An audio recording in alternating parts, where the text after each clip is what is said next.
নমস্কার, শুভ সন্ধ্যা। অনেকে বলেন এই কলিকালে মানে 2017 ভারতবর্ষে সব থেকে বেশি বিপদে পড়তেন রাজা রন্থিদেব। মহাভারতের বনপর্বে আছে যে রন্থিদেবের হেঁসেলে রোজ 2000 গরু রান্না করা হতো। মহাকবি কালিদাসের মেঘদূতের 46 নম্বর শ্লোকে এই উপাখ্যানটার বিস্তারিত বর্ণনা আছে। বিরোধীরা বলেন যে কেন্দ্রের শাসকের কল্যাণে এই যুগে জন্মালে মহাভারত দূরে থাক, রন্থিদেবের নাকি ভারতেই স্থান হতো না। আবার এর উল্টো ছবিটাও আছে। নবজাগরণের বাংলায় ডিরোজিওর অতি উৎসাহী ছাত্ররা গোমাংস খেয়ে যখন হাড়গুলো ব্রাহ্মণ পূজারীদের গায়ে ছুঁড়ে মারতেন, সেই অশিষ্ট আচরণে নাকি স্বয়ং ডিরোজিও কষ্ট পেয়েছিলেন। কেন্দ্রের শাসক শিবির বলে যে তথাকথিত প্রগতিশীলরা হিন্দু মৌলবাদ নিয়ে সক্রিয় বটে, কিন্তু মুসলিম মৌলবাদ নিয়ে তাদের নাকি গলা চড়ে না। এই দুপক্ষকে নিয়ে আমাদের আজকের যুক্তিতর্ক। আমি নিশ্চিত যে মাঝে মাঝে এই আলোচনা বজ্রগর্ভী হয়ে উঠতে পারে। আমরা এই অনুষ্ঠান যখন শুরু করতে চলেছি তার ঠিক 6 ঘন্টা আগে ভারতবর্ষের একটা বৃহৎ রাজ্য গুজরাটে বিধানসভায় সংশোধনী বিল পাশ হয়েছে এই মর্মে যে গোহত্যার শাস্তি যাবজ্জীবন। এই সমস্ত কিছু নিয়েই আমাদের আজকের সভার প্রস্তাব। গেরুয়া রাজনীতি বড়ই বিচক্ষণ, উন্নয়ন শিখে তুলে কসাইখানায় মন। প্রস্তাবের পক্ষে আমার প্রথম বক্তা তন্ময় ভট্টাচার্য। নমস্কার। আলোচনার বিষয় গরু। আচ্ছা, আলোচনার বিষয় যদি গরু না হয়ে গরুর পুত্র হতো তাহলে কেমন হতো? মানে গরুর পুত্ররা ঠিক কেমন হয়? গরুর পুত্ররা হয় হয় ষাঁড়ের মতো একগুঁয়ে, অথবা বলদের মতো অপরিণত মস্তিষ্কের অংশীদার, যে প্রভু যেমন চাবুক চালায় তেমন ভাবে চলে। আর ষাঁড় মানে কলকাতা শহর থেকে শুরু করে গোটা রাজ্যে, বোধহয় গোটা দেশেই সবচাইতে বড় তোলাবাজ, যারা সব সময় বাজারে হাটে তোলা তুলে খায়। এখন এই রকম তোলাবাজ ষাঁড় আর অপরিণত মস্তিষ্কের বলদ কোন রাজনীতিতে দরকার হয়?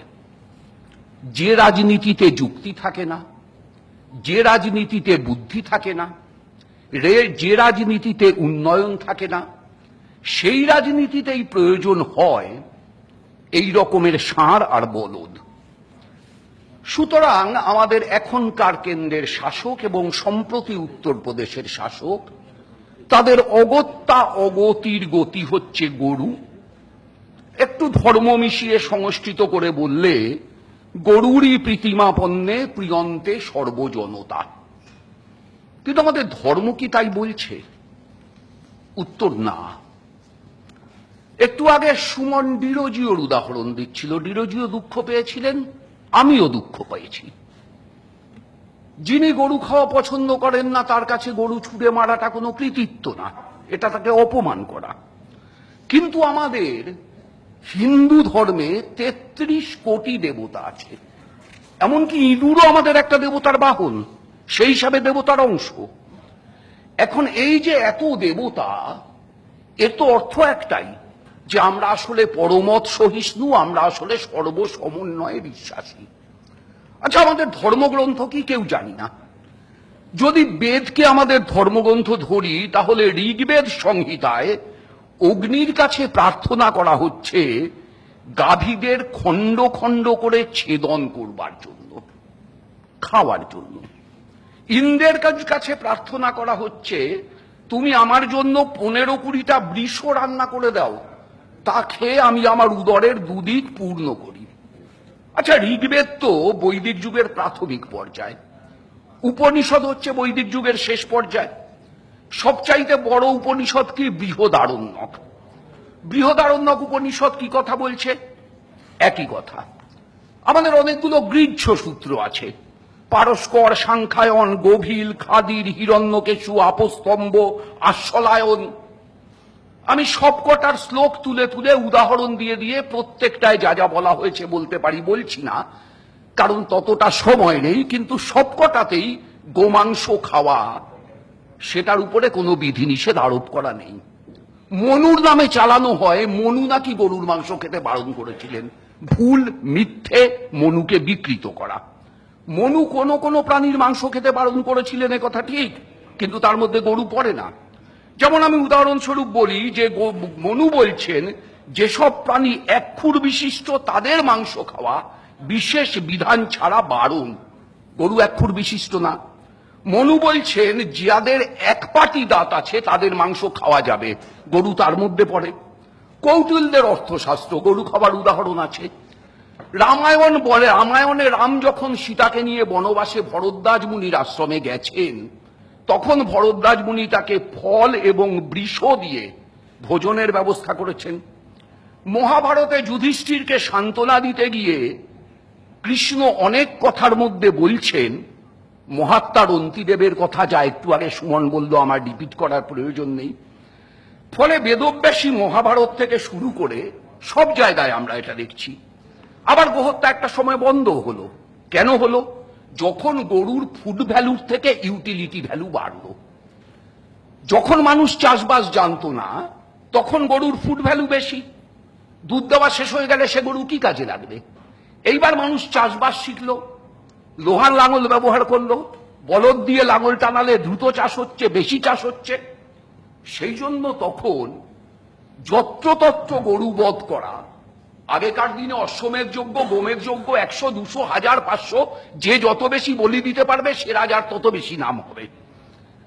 আবার বিষ্ণু পুরাণে এসে দেখছি যে ব্রাহ্মণের কথা হলো, যে ব্রাহ্মণদের গায়ে হিরোজিয়ার শিষ্যরা ছুড়ে মেরেছিল, সেই ব্রাহ্মণদের হবিষ্য করবার বিধান দেওয়া হচ্ছে ছাগ, ভেড়া, গরু, শূকর, গন্ডার প্রভৃতির মাংস খাইয়ে, এবং বলা হচ্ছে যে 11 মাস পিতৃপুরুষ তৃপ্তি পাবেন।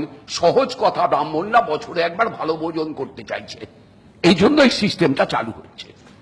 এখন এই গোহত্যাকে রাজনীতিতে নিয়ে আসা হলো, এবং রাজনীতিতে নিয়ে এসে কি করা হলো? অর্থনীতির একটা সর্বনাশ করা হচ্ছে। সবচাইতে বড় কথা, ধরুন যে উত্তরপ্রদেশে 356টা স্লটার হাউস আছে, কসাইখানা। তার মধ্যে মাত্র 40টার লাইসেন্স আছে। 2014-15 সালে উত্তরপ্রদেশ 7,515 লক্ষ কেজি টন গোমাংস বিদেশে রপ্তানি করেছে। 1999-2000 সালে মোষের মাংস রপ্তানি হয়েছে 1.67 হাজার মেট্রিক টন। পরের বার 2000-2001-এ বেড়ে হয় 2.42 হাজার মেট্রিক টন। গোহত্যা বন্ধ হলে কি হবে? গড়ে বছরে 1 কোটি গরু মোষ আরো বেড়ে যাবে, 5 বছর বাঁচবে। তার মানে সংখ্যাটা যে কোনো সময় 5 কোটিতে দাঁড়াবে। অতিরিক্ত খরচ 20,000 কোটি টাকা কে বইবে? ইন্ডিয়ান ভেটারিনারি কাউন্সিল তারা একটা হিসেব করে দেখেছে যে ভারতে মাত্র 60 গবাদি পশুকে খাওয়ানোর সঙ্গতি আছে। জেনে রাখা ভালো, আমাদের গবাদি পশুর সংখ্যা 50 কোটি, আর আমাদের চারণভূমি 50 লক্ষ একর, মানে 1 একর জমিতে 100টা গবাদি পশু। এটা হচ্ছে আমাদের দেশের হিসেব। আর চীনে চারণভূমি অনেক বেশি, গবাদি পশু অনেক কম। শেষ কথা, 2013-14 সালে লখনৌ কর্পোরেশনের একটা রিপোর্ট থেকে জানা যাচ্ছে ওই শহরে একদিনে গড়ে 100-র উপরে গরু ডাস্টবিনের দূষিত পচা খাবার এবং পলিথিনের প্যাকেট খেয়ে মারা যায়। যোগী আদিত্যনাথ গরুর সেবা করবেন না মানুষের সেবা করবেন? কাজ নেই, কৃষকের ফসলের ন্যায্য দাম নেই, আমদানি হুহু করে বাড়ছে, রপ্তানি শেষ। কোথায় যাচ্ছি আমরা? গরুর পুত্ররা, ভাবুন। ধন্যবাদ তন্ময় ভট্টাচার্য। অবশ্যই পুরাণের কথা হলো এবং পাশাপাশি বাণিজ্যের কথা হলো, দুটো ক্ষেত্রেই আমি আসবো, কিন্তু তন্ময়দার